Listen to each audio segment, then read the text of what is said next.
So just how much of a compromise is a short loaded antenna?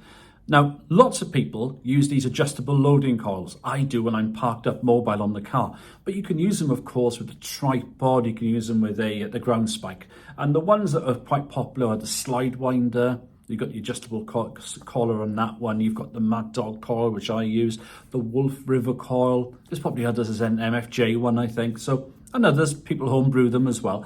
The whole point of them is, of course, that you can adjust to different bands. So you use a fairly short whip with them, typically about 2 or 3 meters long, and then you can use them on a variety of HF bands. How much of a compromise is one of those compared to, say, a full-length quarter wave? So I thought I'd compare them using a bit of modelling. So I've just taken an example here for 40 metres of a quarter wave. It could be for any band really. And we're using 80 metres worth of radials. That's about 8 quarter waves worth of ground radials. And you can see at that low elevation angle of 5 degrees, we're getting a result of minus 5.9 dBi. Let's call it minus 6. And now we can compare with the other bands. Let's have a look then, as if we're using one of those base loaded coils. We've adjusted the collar to really right at the top of it. We're hardly doing any loading at all, and we're using a 2.5 meter whip, and we'll try it on 12 meters. Now we're still using 80 meters worth of radials on 12 meters.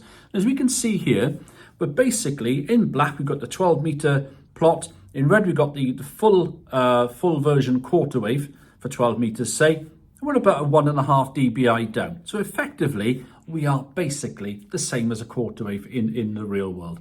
No difference there at all. Not surprising because you've got hardly any loading at all, but about a microhenry basically in terms of the amount of inductance, the amount of loading you need, because you basically need to use hardly any of that loading coil on 12 meters, because 2.5 meters long is basically a quarter wave on 10 meters. So we're not looking at 10 meters for this because we're using a loading coil with a whip that's as long as a quarter wave on 10. We don't need loading for that.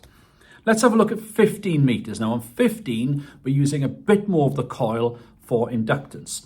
So a little bit more for compromise now. You see now we're at minus 9.2 compared to minus 5.9 for the quarter wave. So we're now 3 dBi down. So we're looking at a little bit more of a compromise there for 15 meters. 17 meters, the trend continues. We're using more of the coil now, more inductance. So that antenna is now shorter compared to a quarter wave on 17, and we're now about 5 dBi down on the quarter wave. And when we look at 20 meters, which is of course a very popular band, then that trend continues. So now on 20 meters, we're now about 7 dB down. So we're a good S point down now on a quarter wave vertical. And finally on 40 meters, now on 40, this is quite a compromise, as we can see here. Look, going back to it again, we're about 13 dBi down, a couple of S units. So we're looking at the moment at low elevation angles. We're looking at comparing vertical with vertical. You know, these antennas do a job. They get you on the air. They're quick to deploy. They're fairly low. They get people on the air in terms of they have restrictions at home with HOAs, or they live in a flat. They can clamp one of these to a balcony and run some radials down. It'll get you on the air. And when conditions are pretty good, like they are at the moment, you'll make tons of contacts, especially if you're on sort of CW or digital. You'll do very well with them. How much for compromise? Well, you know, above 20 meters, not much. Below 20 meters, 20 and 40, especially 40, they're a big compromise, aren't they? And especially if you're on like a fairly short whip like you normally get with one of these. But it gets you on the air, it gets you out there, and you're a couple of S points down on a full-size vertical. So there we go. Quite a breathless little dash looking at this, but as I say, these antennas get you on the air, don't they?